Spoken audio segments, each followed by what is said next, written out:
Lalaking gustong mag-joyride ni Diritsos Bilangguan human niya kuhaa ang e-bike kay parking sulod sa usa ka motel dahil sa barangay Carita, Tacbayan sa Sugbo.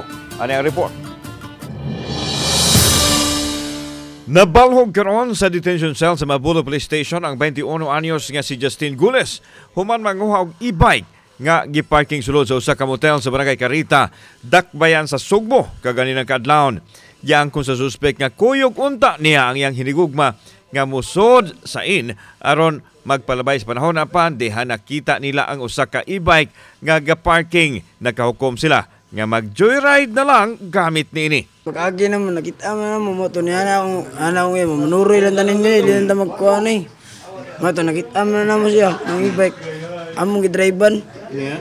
Yung kami manangis tagiyan, aram manangis sa e-bike inon. Samtang gitugan sa driver sa e-bike nga iya kining giparking sa gawas samtang nagpalabay usab sa panahon. Apan sa paggawas na nila, nahanaw na ang e-bike.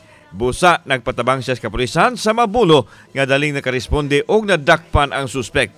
Na-recover ang e-bike apan gikuhaan na kini og atop. Kahani mong kaso o di?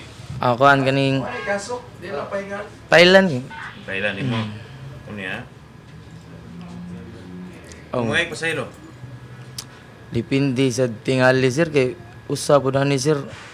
Ang trabaho na ko nang kus gabi sir. Nya kabawam ko sir nga taas po ni proseso pud ba.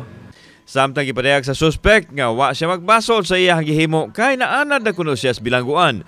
Gani bag-o lang siya nakagawas tungod sa susamang kaso ug karon laing kaso na sab. Magmahay man tayo nga. Anad naman tayo ni Dirisod. Oh, kapila na mo rin ka na suli rin.